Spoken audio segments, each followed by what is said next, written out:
আজ আসছি পদ্মফুল দেখার জন্য। পদ্মফুল দেখলেই মনে পড়ে যায় রবীন্দ্রনাথের কবিতা। ধুলোমাখা কাদামাটির জলে লুকিয়ে থাকা জীবনের রূপকথা, সেই আবছা আধারকে পেরিয়ে বেরিয়ে এসেছে এক সিদ্ধ প্রভাত।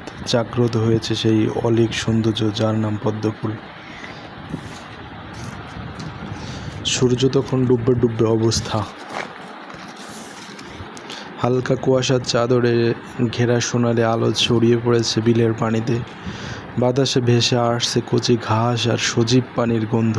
ঠিক সেই জলের বুকেই নীরব অথচ আত্মমর্যাদায় ভরা হয়ে ফুটে আছে শত শত পদ্মফুল। এই বিল যেন কোনো চিত্রকরে রাখা ক্যানভাস। বিস্তীর্ণ জলরাশির মাঝখানে ফুটে থাকা গোলাপি, সাদা, কখনো হালকা বেগুনি রঙের পদ্মফুলগুলো এক একটা যেন প্রকৃতির প্রার্থনা। পদ্মের পাপড়িগুলো খুলছে ধীরে ধীরে, ঘুম ভাঙা শিশুর মতো তারা আড়মোড়া ভাঙে, জলের উপরে মাথা তোলে। কিছু ফুল পুরোপুরি ফুটে গেছে, কিছু আধা খোলা। সব মিলে এক নিবিড় কোমল সৌন্দর্য ছড়িয়ে আছে চারপাশে। পাশের গ্রাম থেকে ছোট এক বালিকা এসেছে পায়ে হেঁটে, তার চোখ বিস্ময়ে ভরা। সে জলের পাশে দাঁড়িয়ে পদ্ম ফুলের দিকে তাকিয়ে আছে, যেন দেখছে জীবনের আরেক রূপ। পাখির ডাক, পানিতে মাছের নাচন, বাতাসের দোল, সব মিলে এক স্বপ্নঘেরা পরিবেশ।